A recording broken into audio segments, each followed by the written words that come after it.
Alrighty. So, can you introduce yourself for me and tell me a little bit about what your role was in the library and how long you worked there?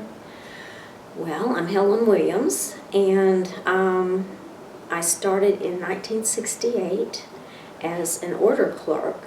In those days, it was common for staff people to be hired, especially women, at the library because they were the wives of students. And so we had to supplement the income or be the income for our husbands. And so I was hired. My husband was a full-time student, and they hadn't had an order clerk for a long time, so it was like the days when there was lots of money to buy lots of books, and there was a huge backlog, and all I did was sit at a typewriter and type out order forms to purchase books, purchase books, purchase books. And I'm short, and so they had to find they found a big dictionary type discard. They put in a box, so I had something to hold my feet up from dangling so I could type all day.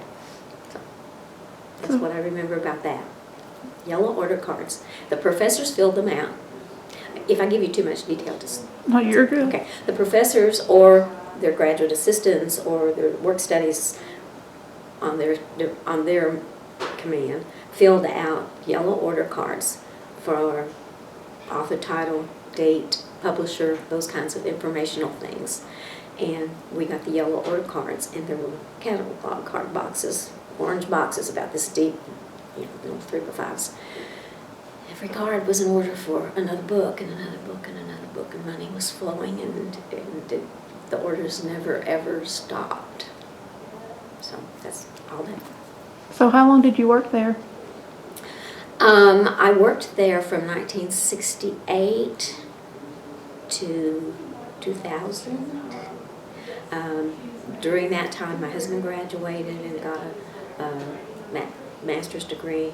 I took classes part-time as a staff member. You could take one class a semester, tuition free. I didn't know that. No one told me that, so I missed a whole year of that. I would have had 2 more classes and gotten finished sooner, but I found that out as I learned more about what went on. So I took my free classes, and then I got kind of anxious. I wanted that degree, so I would take a free class, and he was a work study. He locked the building up, the library building up, he and another work study. So as he had an income and I had a full-time income, and we could pay the rent, and I could pay to take one class and get a free class, so I could get 6 hours a semester. So I was just trying to get that degree and be by the time he got out of school. So I did that as I don't know till 72. He graduated in 72. Worked on his master's till 75. I graduated finally in about 75 with a bachelor's. So it took me a little longer to get the hours in for the bachelor's. So then I started working on a master's in library science I started working on a master's in business education because business was it was an area of concentration that I had. So I worked 75 to 78 on that master's in business education, and I taught business classes, one business class, as a staff member, as an adjunct. So that took me till 78. And then at that point, I had a master's degree, so he could hire me, move me into a librarian's position. But I didn't have a library degree. I had library work, but I didn't have a library degree. So when hard times came and there were people being laid off and people being let go, I was terrified because I didn't have that final library degree. So I started library school, and I had to commute to the University of Kentucky. So I would drive down after work, take a class, get back home at 10, 11 at night, and that sort of thing. Over a couple more semesters and doing that, I worked it out with Dr. Ellis. I could leave at 2-something in the afternoon, and I could get in 2 classes back to back. And then I would do a Saturday class. So I finally got the master's in library science in 82. But from 80 to 82, I was really sweating it because I wasn't a degreed librarian. And on the bottom of the totem pole, if there were layoffs and people had to be let go. Did that for 18 years. 20 years, 50 years total in libraries for me, counting this one. And decided that I had the years in and I would just retire. And that lasted 4 months. And the director who hired me, Dr. Jack Ellis, was driving back behind the library one day, and he said, I was working, what was I doing? I was working as a retiree employee for a semester, and I was going in the library at the university, and he pulled in the parking at the back, and he said, they need a director of the public library.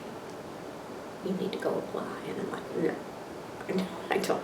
I'm not a public librarian, and I don't want a full-time job. Don't want to do that. And he's like, you better go apply. So I did. And I got it, of course. Started a whole nother career of 18 years at the public library. It wasn't automated. So here I went with round 2 of, and I mean, it was all my baby to get it automated and get it going. And by the time we got that done, business was booming, and we had so many programs going and everything. We built this one. So that's my story, 50 years. So this room that we're currently sitting in Mhm. is called the Helen Williams Reading Room. It is. They did that when I retired. The board named it that when I retired. How do you feel about that? Oh, it was an honor. It was an honor. I have had wonderful career, wonderful people to work with. Just, it's a joy. You know, people come to the library because they want to, and that's a good thing. But I was blessed to be able to grow both places. You know, get them going. The library downtown was hardly used. It wasn't. It had passed the time when people lived in a little community and everybody walked to the library. It just was not that way anymore. And some of the old timers would say, "Oh, you build it up there, nobody will come." Times had changed, yeah. So I'm very proud of my career. You should be. You did great. So how would you describe the atmosphere of the Camden-Carroll Library while you was there?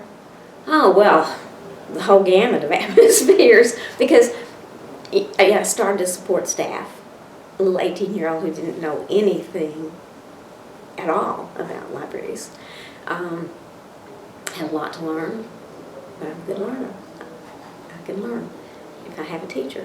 So it was hard at first, especially typing all those purchase orders. I even got leg cramps, my legs would dangle so, but it was fun.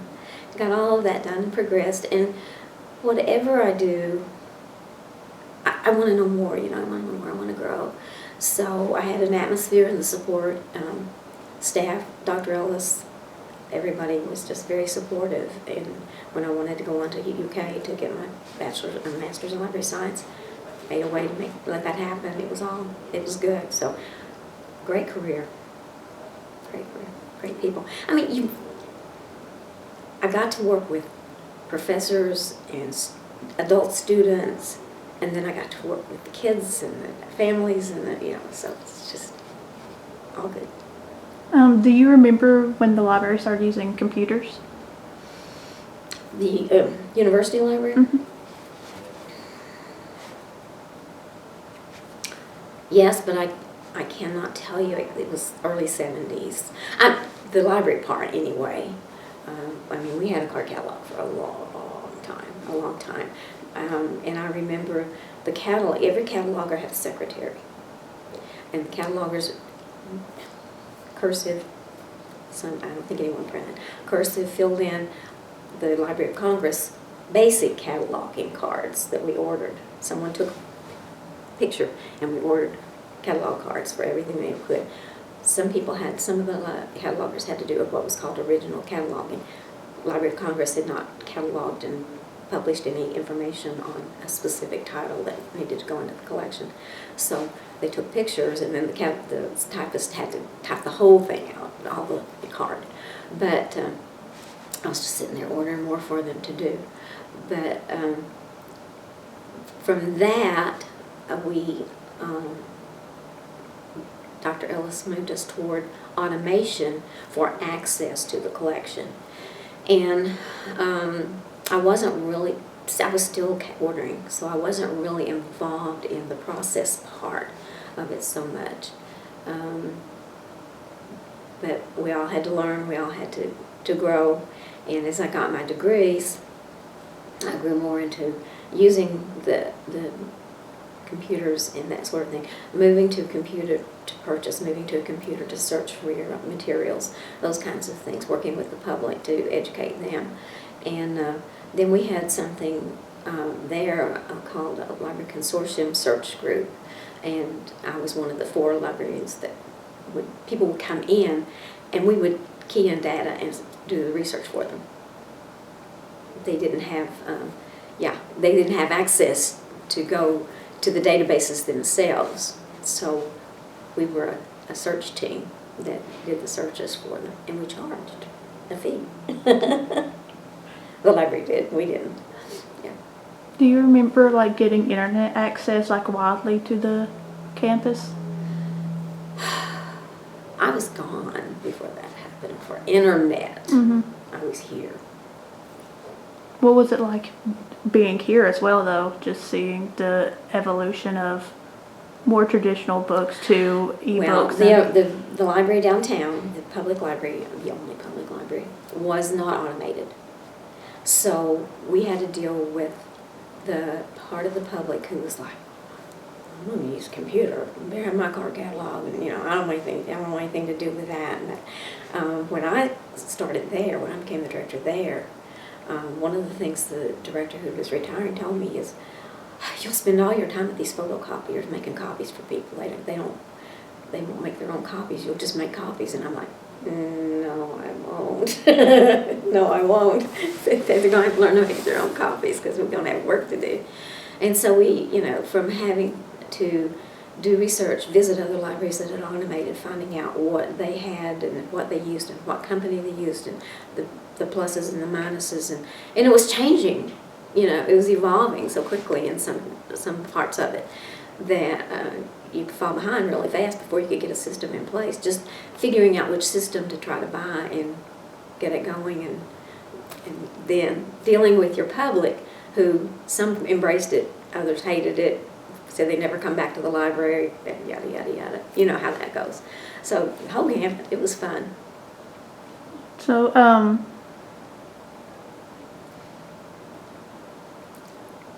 was there any like struggles trying to adapt to the new technologies added to the library? Well, certainly. I mean, even the staff, bookmobile driver, we got a laptop eventually, and he was going out with a laptop, and he's like, Miss Helen, he always called me Miss Helen. I can't do that. I'm like, yes, you can. Yes, you can. And he could. It was just like, oh no, it's a computer, kind of thing. So it was a growing period. What do you miss most about working at the Camden-Carroll Library?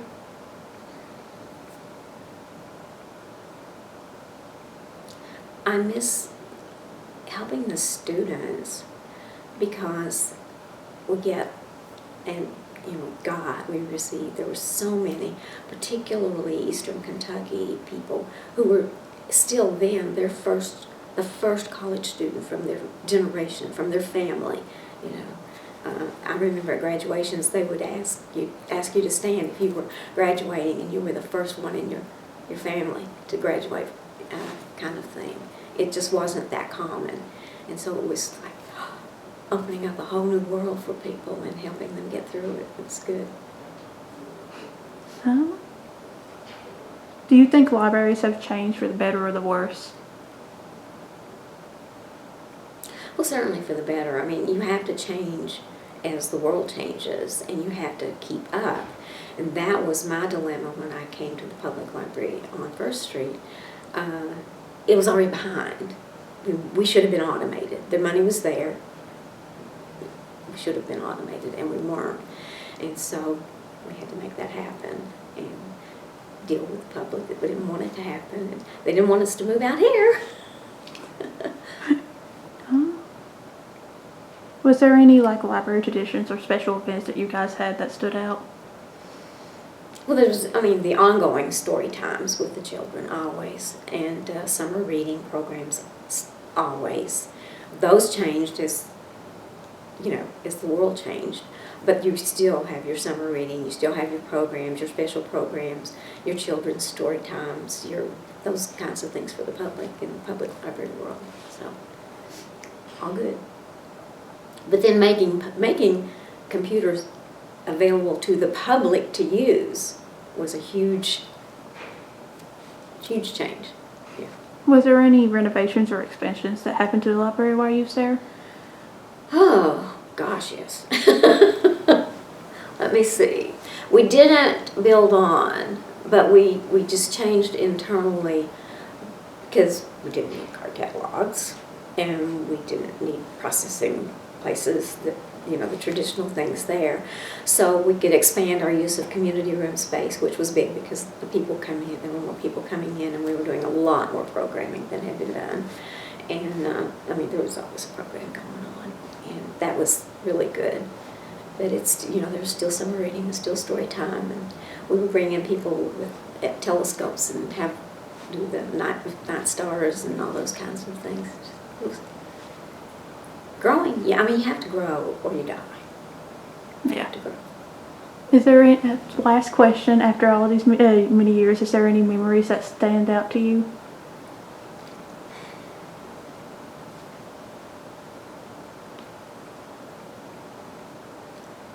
Personally, for me, someone who only wanted to be a housewife with a husband who brought home the money and supported me, a little white house, picket fence, and 2 kids.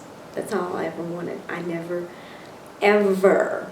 And I remember my guidance counselor at high school coming down and getting me out of class when I was a senior and saying, I know you think you can't because you don't have the money, you know, your parents can't afford to send you to college.